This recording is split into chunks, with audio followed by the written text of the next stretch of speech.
Omicron. Falcon hates puns and thinks that they're all wrong. One's American and one is an Aussie. Talking about StarCraft 2 and the esports scene. Hello and happy podcast day, Falcon. Happy podcast day, 6 Omicron. Yes, still a little under the weather. And it sounds like it. I am sorry. Yeah. What can you do? There's really Drink a no lot way of to. water? Oh, I'm doing that. Yeah, there you go. You got this. Actually, about an hour ago, I was like, you know what? I should have lunch. And so I ordered some chicken, and then it arrived about 2 minutes ago. And so I grabbed the water out of my meal, and the rest of my deliciously fried chicken is sitting in the kitchen waiting for the podcast to be over. Oh, good. Getting cold. Yeah. Yes. I have ways to reheat food, fortunately. But Well, yeah, but like reheated chicken isn't quite the same thing as chicken. right. That is fair and accurate. But hey, the things I give up for this podcast. The sacrifices you must make. It is true. Yeah. Everybody is appreciative of your sacrifice. Of Oh, reheated chicken. I have no doubt. Yeah. Yes. Not a single person who has heard this story is unmoved by that tale. Yeah. Yeah. Definitely. Without doubt. Yeah. Ugh. Yeah, it's been kind of nice and sunny recently. Well above freezing. Sun's been out. Yeah. Been pretty okay for January. I'll take it. That's neat. What's it been like here? Well, it rained a little bit today, which was nice. It kind of kept it cool, but other than that, it's been kind of hot the last couple days. Yep, makes sense. Dead of summer for you. It's like the summerest of summery times. Yep. My car's been overheating, which sucks. So I'm gonna try to take care of that. Yeah, you gonna like what's the okay? So this is the really old one, the like 1980s car or whatever. 2006, but it's effectively the 80s at this point. Yeah. Same difference, right? What is like the cost limit on repairs that you're willing to do? Ooh, that's a good question. Yeah.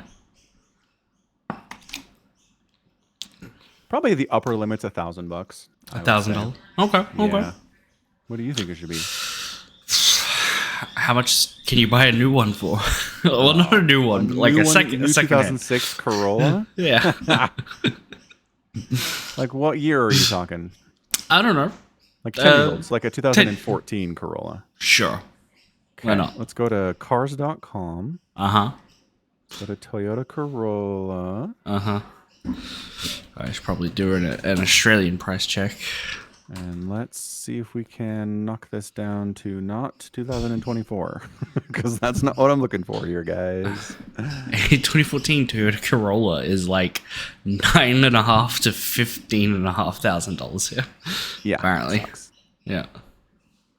So I'll say anything 2014, 2015.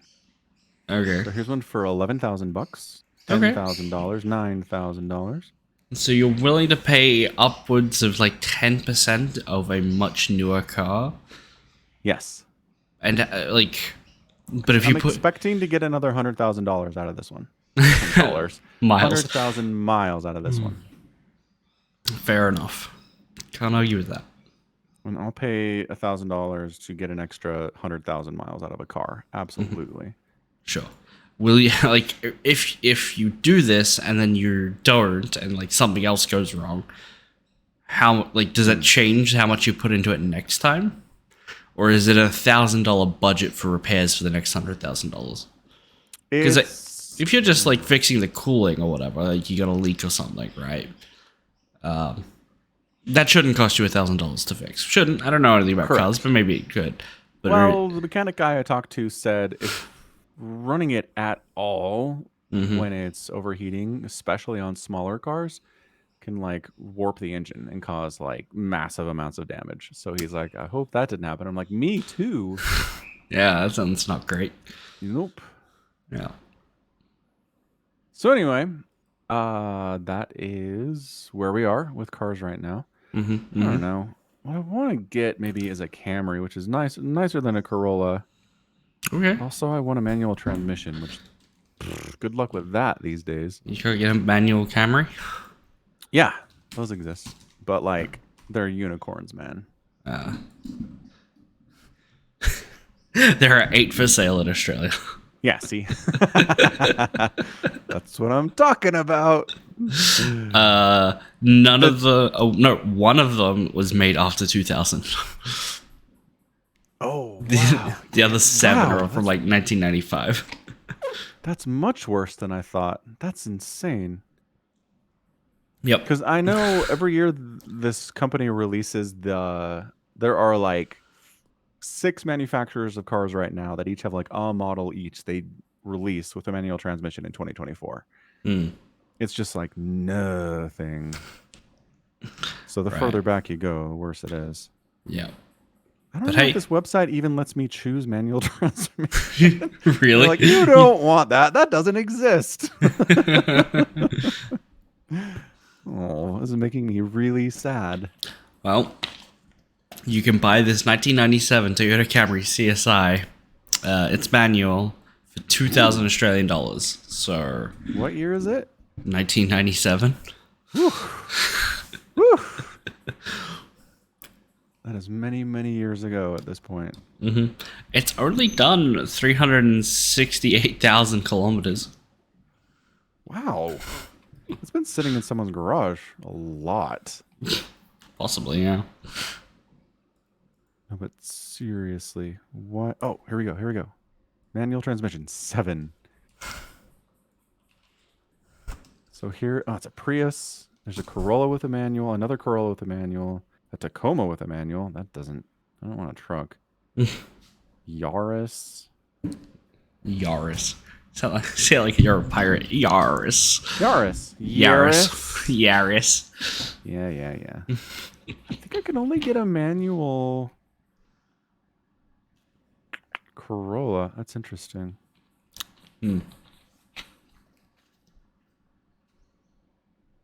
Broaden my search just a little bit. Geographically. This one, I guess it's not too far away. Yeah, I don't know. This is, wow, crazy stuff. Anyway, I don't know. We'll see about getting a new car. But maybe not. Maybe we won't have to. Maybe not. Perhaps. Anyway, what are we here for today? Are we here for more Warhammer? We are here for more Warhammer. The final novel in the Horus Heresy series, The End of the Death Volume 3, came out 2 days ago, I want to say it was. It's book number 47? 70 something, yeah. So I had to listen to that and the assigned reading of The Flight in the Eisenstein. How'd that go? You get them both done? I did get them both done. I was up till 1 a.m. this morning. And then slept for like 5 hours. So I did get them both done. I want to talk about The End of the Death just a little bit, but just to like overall praise and be like, it's ending in a good way, right? Like I think Dan Abnett really nailed the ending. He did Horus Rising, so it makes sense that he does the final one. Oh, that's nice. It's not guaranteed that it happens that way, that's for sure. No, but he was able to pull in things from that book and make them relevant here again. Like at the end, it was very, very good. I was very happy with it. I was even happy with the things that made me mad. You know, where it's like, oh, this character I love died, and I'm like, oh, but it's cool because it's Warhammer, and I guess I loved it. It's Warhammer. There are a series of interviews that Games Workshop did with all of the authors for the Siege of Terror, and they were talking about how they mapped the solar system, they mapped the palace, and they were talking about it, and they all like had their favorite characters, and they said, you know what, we're running into a real issue where a lot of these characters are surviving and just going on to do 40k things. We need to not have that happen. Yeah, we need less surviving and going on to do more things. Yeah. Agreed. So I think it's really well done. But I do remember that when you first started Horus Rising, you said that there were too many characters. Like it was just kind of a lot being thrown at you. Yes, I did say that. So I took a screenshot from the wiki of all the characters in the last book, just because it lists them all on a big that are page alive? that are in the book, and so I was just so there you go. I DM that to you. That's Okay. Oh my gosh, I don't want to click on that. Point made. yeah. So there's a lot. It's ridiculous. It's ridiculous. I wouldn't have any way to show it on stream in any meaningful way, but I'll tell you this: I took a screenshot on my phone and just kept scrolling down the page on the screenshot, and the file dimensions is 716 pixels by 13,335. That is how long down it goes compared to how wide it is. That is a lot of names. Fortunately, they're not all super important or big roles. They tend to give names to characters who are just in like one scene, and it's like, yeah. But it's a lot because every time I heard a name, I was like, have I heard this name somewhere before? Right, racking your memory. You're like, I feel like I have, possibly. Yeah. Good times. Good times. Immense. That is an immense list. Anyway, what's nice is that the scope of the flight of the Eisenstein is a lot smaller than that. Holy cow. Yes, it is. It's great. In the afterward, even the author's like, yeah, we decided to kind of tone this one down on scope. I was like, thanks, I appreciate it. So, Flight of the Eisenstein is really interesting because the actual Eisenstein, the ship itself that took word of the Heresy to Terra, is an established event predating things like the Primarchs, right? Like, before Primarchs were a thing in the lore, there was like blurbs written about the Horus Heresy, because originally the Horus Heresy was like, Horus was like a general that turned traitor, and like there was a war on Terra for like 7 days, and eventually the Emperor slew Horus in his command bunker, right? But that was it. But that was it. Like, that was the entire Horus Heresy, was this foundational myth to 40k. And so when they decided to write the entire novels, they had this plot point that they had to hit, which was the Eisenstein takes word to Terra. And that's why this book exists, because it was like one sentence. Yeah, pretty much. But it's definitely a lot more complex than that sentence, that's for sure. Is it though? Like, there's a lot that happens, but it can basically be boiled down to like, Ispan 3 happens, the Superning happens, Garrow leaves to go to Terra, has a ton of religious experiences, and gets there. Like, that's kind of what it's the entire story. And near-death experiences. Holy crap! Everyone almost dies several times. Right, but he's an Astartes. That's how he expects to live, anyway. That's just the default state. That's true. Good point. Good point. Yeah. Yeah. So basically, he grows his faith in the Emperor as a divine being, and Terra is warned. Yes, except he's not allowed to go to Terra. He has to like stay on Luna, which he kind of does and doesn't do, because what is it? I think in like the little blurb when the Horus Heresy like 80 years ago was a tiny thing. It wasn't sure what happened to Garrow. I think Garrow was a pre-established character, right? It was written as like his fate was ambiguous. You don't know if he is still on Luna and he like lived there till he died, or it was like rumored that he also became the Lord of the Flies. It wasn't sure. And so when you actually read the book, you can kind of see how, in the perspective of 10,000 years later, like, Garrow is on Luna, someone became the Lord of the Flies, but like, we've lost that knowledge to the history of time.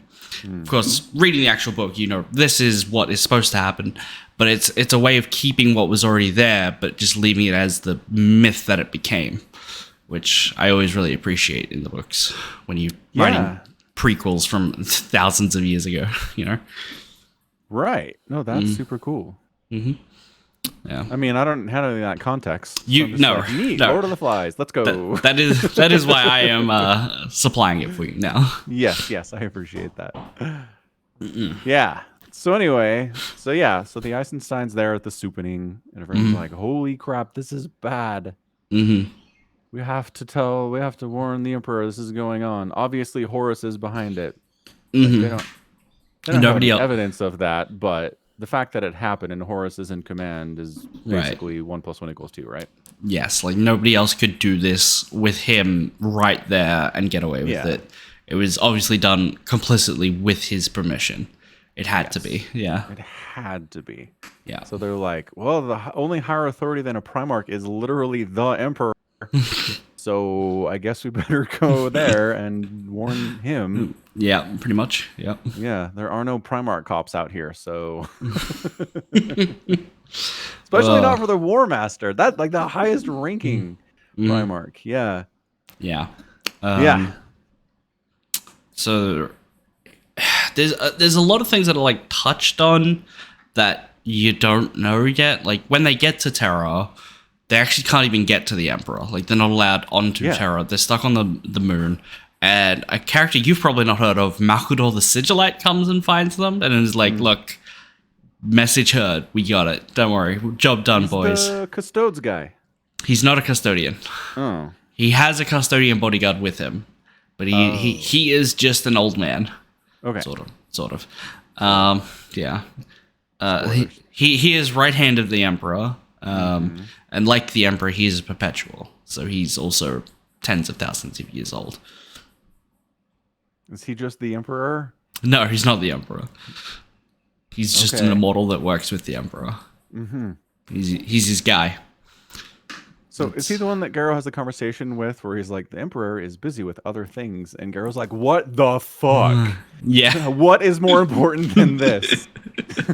That is exactly the point. That's the guy he has that conversation with, and you just have to be like, what could be more important than this? I guess I'll find out in 6 books' time. No kidding. That's what I was like, come on.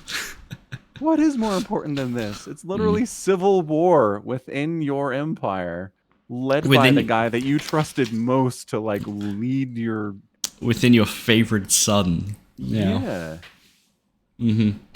So something's going on. You'll have to wait and find out. Okay. Yeah. Fair enough. Yeah. I'm always, whenever there's like the plague stuff going on from the warp, I'm always struck by like how unfair it is to fight one of those guys. Because it's like they're always stronger than you. They're always faster than you. And if they hit you with anything, you're infected and like die. Like just get nicked. You get nicked on the shoulder and you're toast. It's like, what? This is entirely unfair. Yeah. That's all. Every time. Every single time they've shown up. I'm like, oh, this fight sucks. It's like fighting a boss in a video game where if you take one hit, you die and you have to hit them like 87 times and it's like, super stressful. Yeah. Yeah. And like even in this, it's like, oh great, you killed them. You sealed all the bulkheads in your ship so the infection couldn't spread. And then they came back anyway. It's a multi-stage fight. Right. It sucks. I always feel bad for people who have to fight a zombie in the Warhammer universe because it's never a good time. Well, and then God, I'm not good with names, but what's his face dude who gets hit on the arm and then chops off his own arm? Decimus, It's not enough. It's not enough to chop off your own arm that has been infected. It's too fast. Well, here's the thing. His physical infection is a symptom of his wavering faith in his leader. So the entire time, Decimus is this. So he is both incredibly young. They're always like, young pup. I am Darrow. I'm super old, and you're Decimus. You're really young, and you just want to fight. But he's also somehow in the captain's command squad, despite being super inexperienced. Don't ask me why. Because age is relative in this world, right? Like you're super young, and he's like 500 years old. Right, but he's still in his 30s, so he's still young by their standards, which means he's new and he's inexperienced. That's what they're telling you the entire time, right? Okay. And so it's like, okay, this is a veteran squad. What is the rookie doing in the veteran squad? Yeah. But even as they're making their escape, he's the one who is constantly doubting along with the apothecary to some degree. But he's like, I wanted my own decision, a chance to make this decision. Horus might be right. And so Nurgle in the warp is hearing all those doubts and playing on them, and it's still up to him to embrace the powers of the warp and that him changing later. So his spiritually waving faith in his commander is counterposed by Garrow's spiritually growing faith in the Emperor. Well, yes. Okay, I'm on board with this. Okay. But I'd also like to give the important context that he is in immense pain all of the time for a very lengthy amount of time. Sure, yeah. And that's one of the ways Nurgle will infect you. He's like, I can make it better. I can make the pain go away. Yeah. Yeah. That's what he does. Well, I know, but I'm just saying, if you put a regular human under that much pain and torture for that long, their mind's going to break. And they're going to say and do things they normally wouldn't say. It's just how this works. I honestly see it less as like he betrayed his belief in the Emperor, as like his mind just kind of snapped and like not really his fault, you know? The problem is a lot of his doubts and criticisms that he has with Garrow is all before he's infected. It's when they're just trying to make their escape, and he's talking about how he wants his chance to maybe side with the traitors, which is a crazy thing to think. Seeing what they've just done to a planet, you know? He's like, oh, they literally just killed a ton of my brothers and cousins in the other legions. Maybe they're going to win, and I'd like to be on that side. Garrow didn't give me the chance to choose. Yeah, I guess. You know? It's an interesting point. Yeah. I mean, they just kind of leave him there. Like, they put him in this glass containment sphere, and they're like, we can't fix him. Right. And then it's nice that his brothers, like, come and stand watch over him while he's in there, but, like, they can't do anything to help. Nope. I don't know. It's unfortunate. Seems super terrible. Yeah. Yeah. It's grimdark, and entirely just for the sake of being grimdark, it seems at times. Yeah. And then they fight on the moon. It's very cool. Yep, they do. They have a lunar fight. And Garrow's like, how are you alive out here? I'm in a friggin' spacesuit. What is your deal? Powers of the warp, man. Powers of the warp. Magic. Yeah. So I think that's really it. Like, there's not a whole lot that's happening. Like, what do we get that's new? Garrow's they have to convince the Primarch who rescues them. Oh, Dawn? Yeah, okay. Yeah, they have to convince Dorn that they're not just making this up, which right. A foreseeable problem, right? You show up at a Primarch and you're like, one of your Primarchs totally betrayed everyone, and they're not going to take this well. No. Yeah. Dawn nearly kills Garrow immediately, right? Just pull his punch, though. Garrow's like, if he wanted me dead, I'd be dead. There's a little part of him who's like, okay, this is mildly a viable story. Yeah. So in the background, do you remember where Dawn says he was going when they were becalmed in the warp? Like where they were already en route to? Like where Dawn and his legion, the Imperial Fists, were going. Yeah, it's a very minor thing, but he's talking to Garrow and he says no. No? He says he's on way to Terra to be the Praetorian, to like establish a Praetorian Guard on Terra. Oh. Which is interesting because there's a tiny little thread throughout some of these books that maybe the Emperor knew someone would turn traitor eventually. Like he couldn't guarantee who it would be, but he knew eventually he'd have to fight a civil war. And so he's already here calling one of his legion back to fortify the solar system. It's a neat point to put a pin in because it's not like super confirmed anywhere, but if you want to establish the head canon that I have, you put a pin in it and look out for more threads later. Okay, noted. Yeah.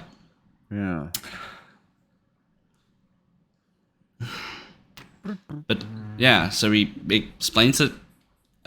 He's able to convince Dawn because Mercedes Alton's there, right? And she has Yeah, she's like a memory brain who can display her memories in 4K.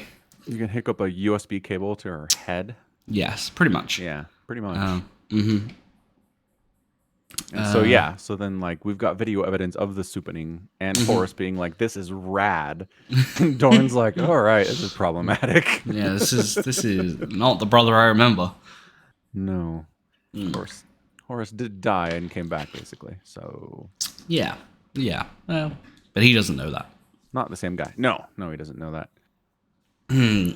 Yeah. So then there's the escape, right? So the Eisensteins like, we need to get back to Terra, but if we just like, we can't be like, hey everyone, we're just gonna go back to Terra. Don't mind us. We'll be back later. Yeah, they couldn't just be like, we're just popping out to another system to pick up dinner for everyone. Like, they had to try and stealthily leave, and unfortunately, being in a frigate trying to leave a fleet of ships ordered to stand on station around a planet, not exactly gonna happen. Not the easiest thing in the world, no. So Typhon recognizes what they're trying to get away. He figures out who's on the ship. He kind of figures out what's going on. Typhon gets tipped off by the Vox communicator on the bridge of the ship. He's like, that's right. That dude sends him a message, and Typhon replies with, "Thank him for his servants and the War Master's condolences." You know, and then it cuts back to the other guy being like, I've got to send like my loyalties to the fleet and the War Master, and I want my own ship. And if I go trader to the War Master, I'm not going to get given my own ship. This is my opportunity. I'll snitch on Garrow to Typhus, and then I'll get my own ship. And Typhus is just like, prepare the lance, you know? Yeah, sorry, dude. You're on a trader ship. You're just going to die with everybody else. Yeah, did not think that through.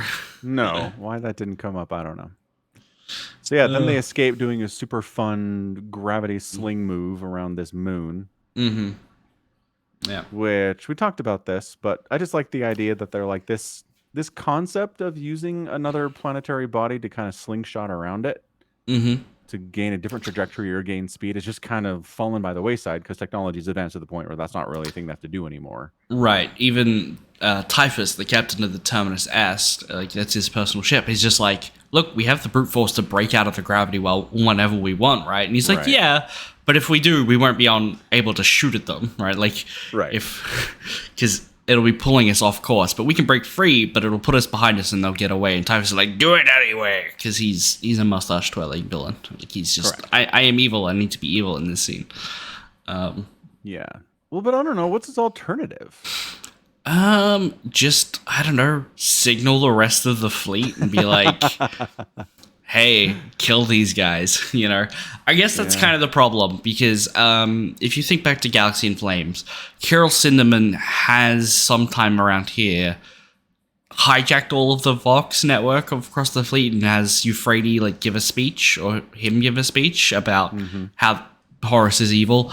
And so I guess there is like an underlying thread here that if Typhus says, hey, we need to like form ranks and stop this ship from leaving, others might realize that, that we're in for a bad deal if we try and revolt here. And Typhus also has like his I don't know, it's the weird like, I am a warrior and my word is law, and if I go to help I look weak, you know, if I ask for help. Right. Makes sense. Yeah. So he both can't ask for help, and they also still don't want to, like, I don't know, broadcast to all the other captains that if you try to flee here, we're just going to kill you, because that'll incite a panic, and people will inevitably flee when they realize their lives for the War Masters still don't matter any more than they did before, you know? Yeah. It's a theory. It's fair.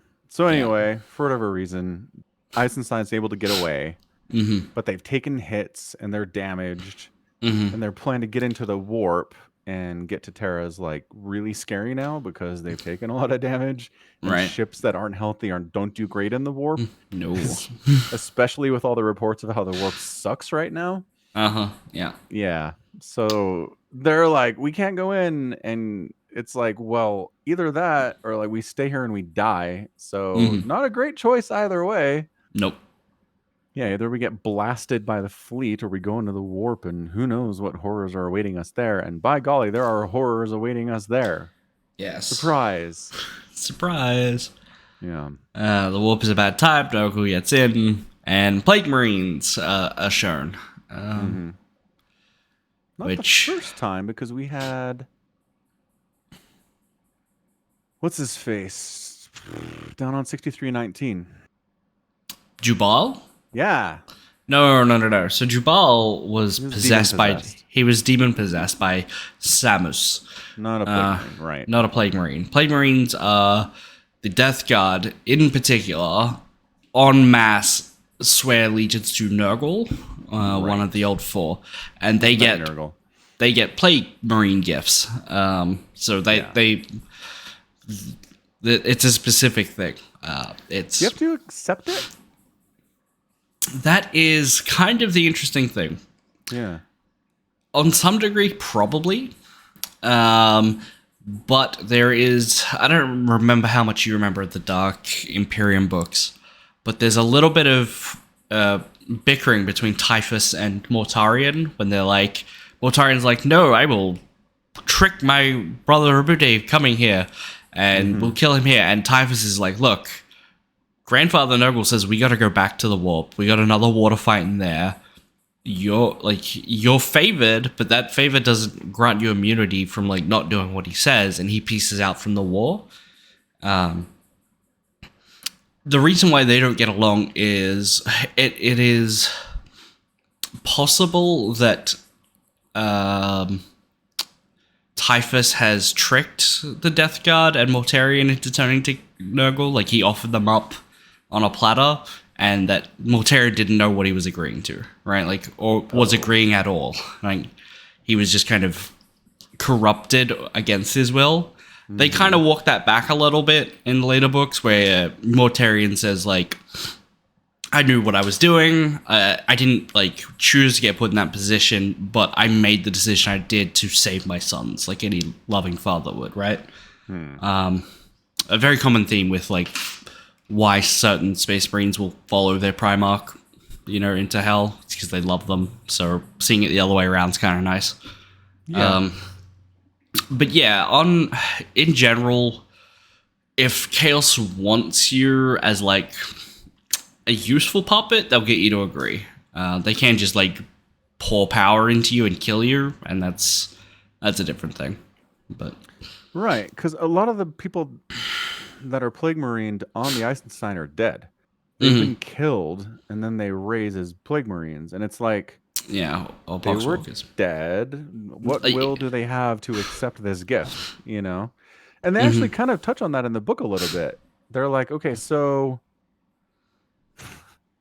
Like, did their souls get rebonded to their bodies for this to happen? Or is this something else that's going on? And I mean, it's just, they've gone from a world where they think this is impossible to, holy crap, this is our reality in about the space of 10 minutes. So, Right. not really in a position to really understand what's going on here. Because even Caleb gets reanimated.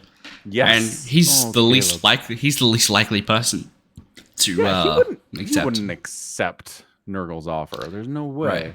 So there's a couple options. It's like their souls when they die go to the warp, right? Like that's what happens when you die. Yeah, it's not great. It's not great. Normally, what happens is your soul is immediately torn into shreds by all the demons, right? Like, and you suffer just incredible soul pain for the rest of time. Awesome. Warhammer, let's go. Right. But it is also possible that like Nurgle could have like kept them their soul safe, and time kind of isn't a thing in the warp, right? Yeah. Yeah. So it's possible that he kept all of the souls around until they were willing, like he tortured them until they were willing to turn, and then put them back in their bodies. Or it's possible he just reanimated the body and like puppeted them to make Caleb sound like Caleb, but wasn't Caleb, That's a good option. Yeah. Yeah, probably the simpler one. Probably the more likely one, I think. Yeah. Probably the nicer option of the others. Probably, yeah. Which means it's probably not true, because this is Warhammer. Right, yeah. Yeah. So they're in the warp and they're fighting plague marines and getting their asses kicked. And they're like, we got to get out of the warp. And it's like, we lost our navigator. We have no idea. You just want us to get out of the warp? Are you nuts? And he's like, again, either we stay here and die, or we leave the warp now. Right. I mean, honestly, if your navigator dies, I think an emergency jump back to real space is probably the preferable option. Yeah. In general. Because it's like, if you can't navigate in the warp, like, what are you doing? You're sailing blind. That's not any better. No. Yeah, it's just two terrible choices. Like And they make the point, like, we could come out inside the middle of a star. And I'm like, space is really big. Right. Yeah, that's really big. One of the least likely options. Statistically, you will come out in nowheresville in space. 99.9999999% of the time. There's an interview with James Swallow about his writing in the Horus Heresy, and he loves throwing in tiny little details that are like, here's how it works in science, right? Right. And so for him to be like, oh, we could come out in a star. It's like, okay, does James Swallow not know that? Or is he just painting this bridge officer as an idiot, you know? Right. Right. I mean, again, that is a perfectly valid sentence. We could come out in the middle of a star. The odds are infinitesimally low, but it's a possibility. Right. Yeah. So then they pop out in Nowheresville. They're like, huh. I think there was some expedition that like intended to chart this part of space, and they just never did. Yeah. Yeah, they figure out where they are, but there are no shipping lanes, no planets nearby, no nothing. Right, a whole lot of nothing. Nobody to call for help to. Now they don't have the ship's still bruising about it. They don't have their navigator, so what they decide to do is just like shunt their warp drive basically and like set off a beacon.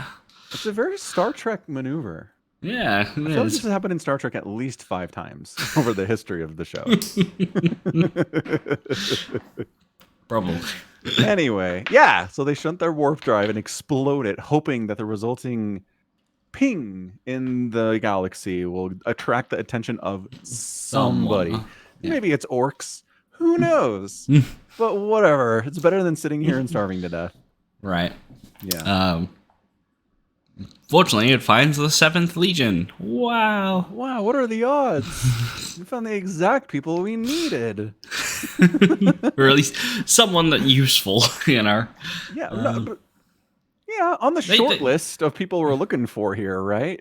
Right, yeah. I mean, it's not the exact people they need, that's all. Right, There's a handful of people they could have gotten. Certainly. Yeah. Yeah, and so like this, they just have like apparently a giant floating city. They have the Phalanx. Yeah. Which you've read about the Phalanx. Phalanx is in the books, in the Dark Imperium books. It is a star fortress, which means it is basically on the size of like a moon. So consider it like a Death Star, but instead of a sphere, it's flat plane, basically. It's like a big sheet. It is Dark Age of technology, which means they can't make them again, right? Like, it is filled with weapons they barely know how to maintain, let alone produce. It's just a fancy way of them saying, hey, this is an incredibly powerful ship. You know? Yeah, tough to take down. Yeah. Big and powerful and all that stuff. Evidenced by the fact that it's still kicking around in 40k. Like 10,000 years later, it's still hanging out. It's actually one of the weird things where, in the wake of the Horus Heresy, Guilliman institutes the Codex Astartes, splits all the legions up into chapters. A chapter is about 1,000 fighting marines. But the Imperial Fist is still allowed to keep the Phalanx, right? Like, that's their chapter home base now for the 1,000 marines. The problem is, the Phalanx is a ship big enough that it can house the Imperial Fist's legion.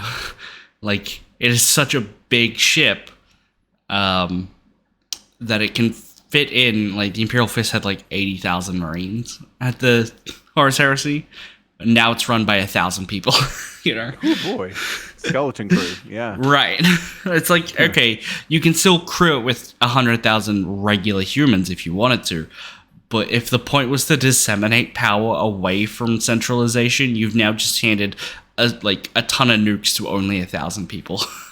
Right. You know, Little risky.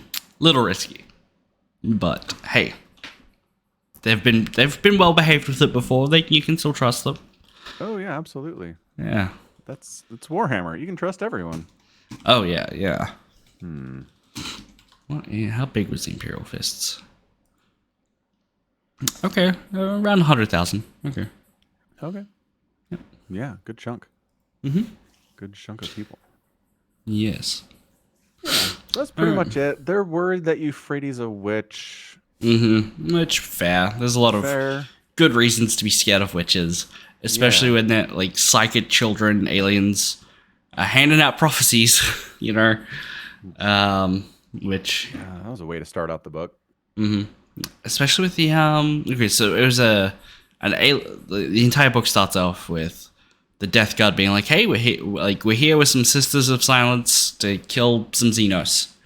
And they're on these cylinder ships, like the generation ships, and they're in cylinders, which is like a sci-fi thing that, like I said, James Follow likes to include sci-fi concepts that are, or at least real science ideas.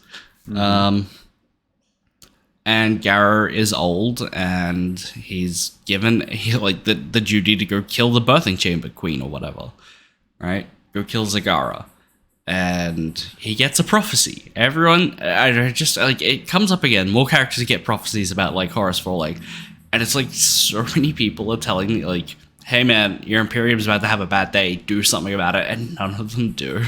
Right. None of them are really able to do anything. Like, Gara's kind of, like, he's just a captain. Like, he's the captain of the 7th Company, and the Death Guard all up, like... funny with their numbers, so 7th is an important number. So that's why he's favored by Mortarion and is given the cups, and he's got this special armor, and he's allowed to keep traditions alive from way back when because he's just so old. But there's not a lot he could do. I think he did the best he could. Like, he got given a prophecy and then saw some shit and was immediately like, okay, let's go tell the people who can deal with this situation. I think before then, if he went to, like, Mortarion and was like, yeah, so I got a prophecy from a Xenos witch. Yeah. It's a great way to start that conversation. It's nothing but good things for you after you say that. Yeah, Mortarion's just going to be like, excuse me, my Death Shroud bodyguard, who aren't allowed any more than 47 paces away from me at any given time. An oddly specific thing. Again, they have a thing with numbers. Could you just come over here and recruit this guy? Because they very specifically go into that the Death Shroud, like his bodyguards, are listed as KIA. Nobody knows who they are. And then inducted. Yeah. So Death Squad. Yep. I mean, I had a lot of fun with this book. What did you think? Yeah, no, I definitely did. Again, I appreciated the bit of a tighter narrative, introducing me to some new characters, new legions, new perspectives. Yeah, it moved. There were no boring parts, which is appreciated. Yeah. Yeah, on board. On board. Started Fulgrim a little bit today. Oh, you started Fulgrim? Oh, boy. Fulgrim. Yeah, Fulgrim's next. Okay. Fulgrim's a lot. Fulgrim's pretty heavy on, I think. Okay. Yeah. Okay. Fulgrim starts and it's like, hey, here's a Warhammer book. Let me introduce you to these sculptors and painters and incredibly talented singers and this concert hall. And I'm like, but what? Where am I? What is going on here? So the Third Legion, the Emperor's Children, are the cultured legion. Yes, they are. They're fancy boys. They're fancy boys. Yeah. You're gonna love it. Fulgrim can be a lot. It can be kind of full on Fulgrim, as we call him. But it's a good book. It's a good book. It's Graham McNeil, who has the like reputation of inventing fucked up shit for Warhammer. Right? Oh, okay. Yeah. He lives up to that reputation here, then, is what you're saying. Yes. Got it. It's great. You're gonna love it. Okay. Good. I'll keep reading it then. Excellent. Do we have StarCraft to talk about? We do, because Katowice starts in like 7 days. Yeah. Well, more than a week, but whatever. It's like 8 days, I think. 9. Yeah, it starts on the 8th. Well, 9 for you, 8 for me. Sure. So we have groups. Yeah, 4 groups. 4 groups. 4 whole groups. Haven't You wanna they start? tell us when these are gonna happen, but whatever. We have groups. Well, I mean, Group no, A it's right is there. February 8th. Yeah. Oh, 4 a.m. instead of 3 a.m. Let's go. It's at 10 p.m. for me. Yeah. So we start off with a great distribution of 8 Protoss, 10 Terran, and 6 Zergs. I can't wait to see all those Protoss fail and all of those 6 Zergs make it through. Pretty much. Well, I don't know. Maybe not Shin. Who the heck is Shin? Okay, I asked this question. Shin was Ragnarok. Oh, okay. Well, Yeah. So, I Ragnarok. mean, maybe. It's unfortunate that he's put in that group. Yeah. Oh gosh, yeah. Premier tournament champion, Premier tournament champion, Premier tournament champion, GSL champion, and stats. Okay, yeah, that's yep. Poor Shin. Rest in peace, Shin. Okay, so Group A, we have Gumio, Solar, Spirit, Hero Marine, Scarlet, and Trigger. So there's 3 people getting out from every group. Yep. Solar, Gumio. No, this one's actually Big Gabe, you reckon? Hero Marine? Yeah. Yeah, this one's it's kind of a tricky group to pick just because they're all not super strong. Like they're not the standout names in the tournament. Right. And it's always Scarlet has the capability to win this whole thing, but she just hasn't done it in a long time. Yeah, Yeah. So it's always tough to pick Scarlet. yeah. But yeah, at this stage, yeah, I'd say Gumio, Solar, Hero Marine personally. Fair enough. Fair enough. Group B, Clem, Cure, Oliveira, Bunny, Ragnarok, Shin, and Stats. Yeah, and again, that is just a gauntlet. So Clem, Cure, then probably Oliveira Yeah. or Bunny, I would say. Yeah, we really haven't seen much from Stats since he's No. gotten back, but That is true. maybe he's been hiding his power level for this. Maybe. He's like, I can get into Katowice, and then we'll see how that we goes. Yeah. Maybe. He did get here, so that is a fair point. Yeah. He's not so rusty that he couldn't qualify in the groups. Group C, Cyril, Bjorn, Astrea, Kellizer, Skills, Firefly. Cyril, Bjorn, and then Astrea. Straya. That is incredibly straightforward. Yeah. It's very straightforward, yeah. Isn't Kelliser doing university? Like, he's not even a full-time StarCraft player. Yeah. Yeah. Like, sorry, Skeleton. Sorry, Firefly, but that's not happening. Group D, Dark Maru, Rainer, Hero, Showtime, Cyan. So, Dark Maru, right? Probably. I mean, Hero did. I mean, Hero's a GSL champion fairly recently. Yeah, that's By that, true. I mean, Is that time true? has no meaning. Let's look at his results. Yeah, All right, Wikipedia, show me his results. I got it. There.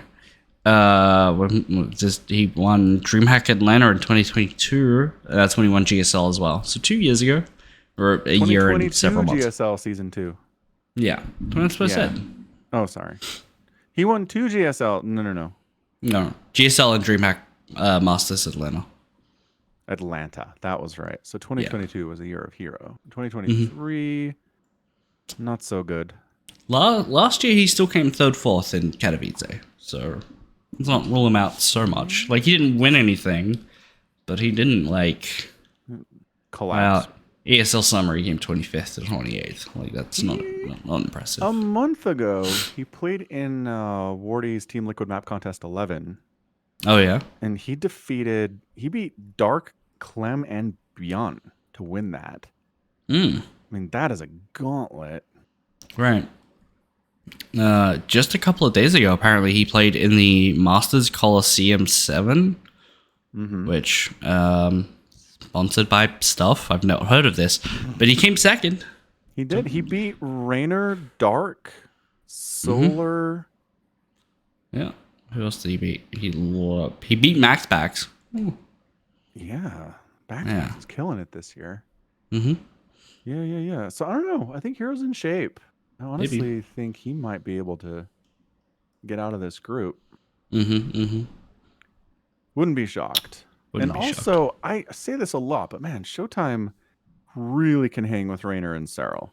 His PVZ is great against those dudes. And I just think it's because he plays against them all of the time.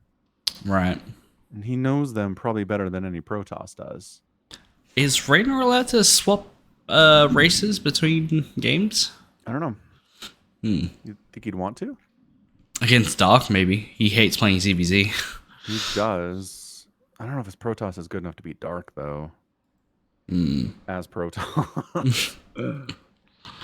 Yeah, that's a good point. I guess we'll see. But the question is, if Hero gets in, who gets knocked out? Right. I mean, there's always the Maru factor.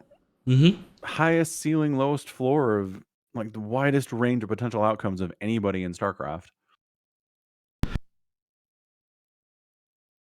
Could just fall on his face here, but also could win the whole thing. It's certainly possible, yeah. So yeah, I guess what I'm saying here is if Dark Maru and Raynor are playing at the peak of what their capabilities are, they're getting out. If Maru's kind of falling apart, Raynor even could drop some games he shouldn't here too. Yeah, He's it's not definitely exactly possible. Bulletproof. Right. Not as much as Dark is, I would say. Dark is terrifying all the time. Yeah, that's true. But like, So what's yeah, he done I'd say recently? Maru and Raynor are iffy here for Hero possibly making it through. I wouldn't be surprised by that. Do we want to place a little bet? I haven't done this in a while. What kind of bet? You want to pick? I don't know. We'll each pick a player from each group and see who gets the furthest. A player from each group? Yeah. Yeah. Okay.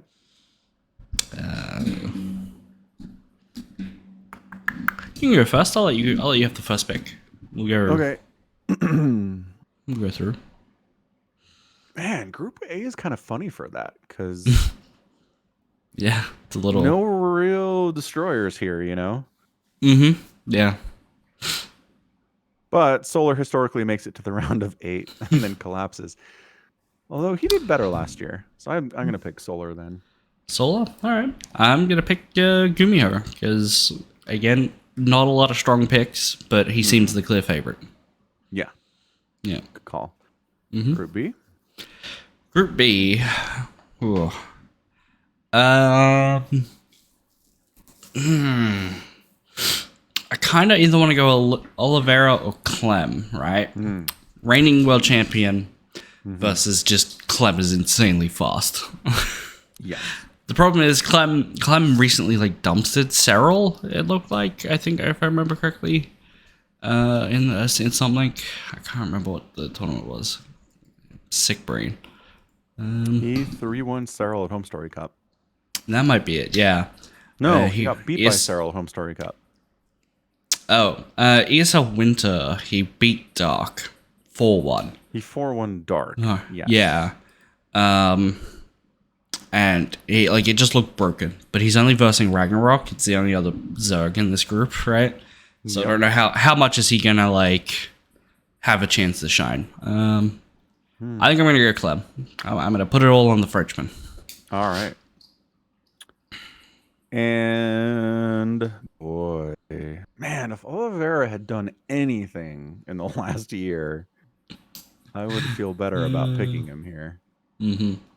Let's see what his 2023 looked like.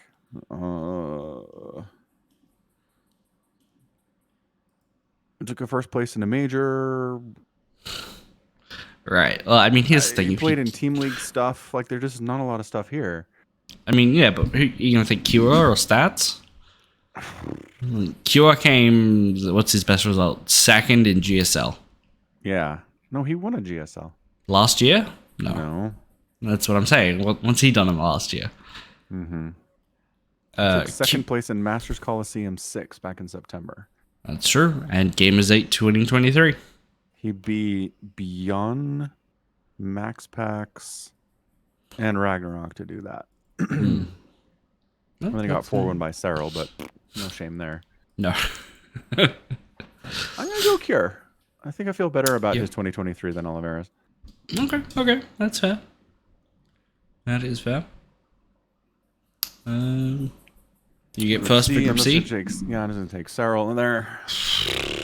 Come on. Really? You don't want Firefly? He's a great up-and-comer. Cyril's washed up. Cyril's a hack, man. If you're taking Cyril, I'm taking Beyond. Okay, fair. Yeah. Group D. Here's the problem. I want any of those top 3 picks, but Maru, I feel like I need to take Maru because Maru's never let me down, right? Maru's your favorite. Right, Maru. Your emotional support StarCraft 2 player. Exactly. Here's the problem. That would give me Gumiho, Clem, Beyond, and Maru. Oh my gosh. That would be my pick.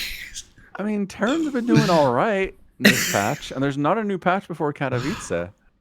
Yeah, I mean, that is true. Because that's really how it should be, and it's hilarious that's ever been not the case. Right. I just feel like it's bad luck to pick 4 Terrans. Yeah. I mean, you're a Terran at heart. It's true. I'm going to buck the Terran trend, and I'm going to take Raynor, because maybe I'll get a Protoss out of him. Ooh, yeah. Sounds good. I'll just take Dark. You seem to Dark. You're not going to take Bard. Really? No. Again, what I said about Dark, I expect him to win. I load up a game with Dark, and I'm like, Dark's going to win. Win, right. And then if he doesn't, I'm like, holy crap, Dark didn't win. Mm-hmm. Yeah. That's fair, yeah. I mean, Dark, Maru won 2 GSLs last year. Let's not rule him out, though. Yeah? What did Dark actually win last year, you know? That's a good question. Nothing. Whole lot of nothing. Whole lot of second places. Oh. ESL Winter, GSL Code S Season 3, he got 3rd and 4th, so we'll count that as the second. Season 2, 2nd place. GSL Super Tournament, 2nd place. Which might have technically been December. But all I'm talking about here is getting out of the group. If you're making 2nd place in all these tournaments, you got out of the group. Good job. That is true, yeah. Yeah. Can't rule that out.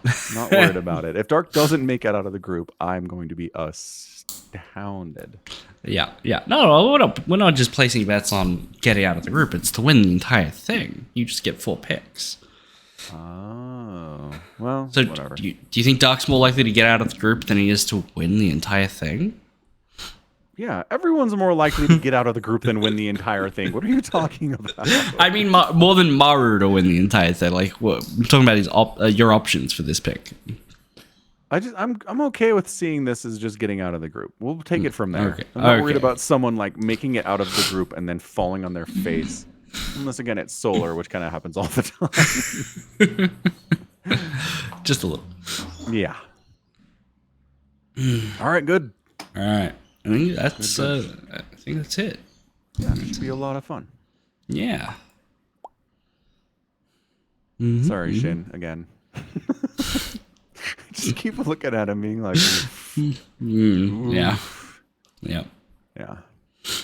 All right, cool. Well, I think it's time to wrap it up then. We are up. Yeah, we are out of time. We are out. But we'll talk about Fulgrim next week. Mm-hmm.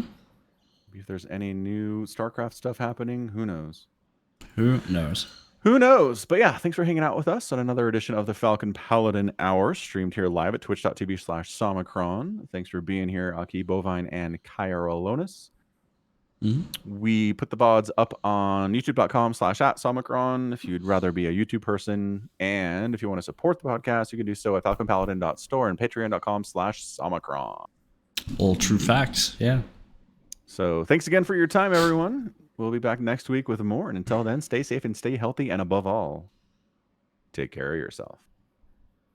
Bye. How long will you hold that pose for? 27 minutes.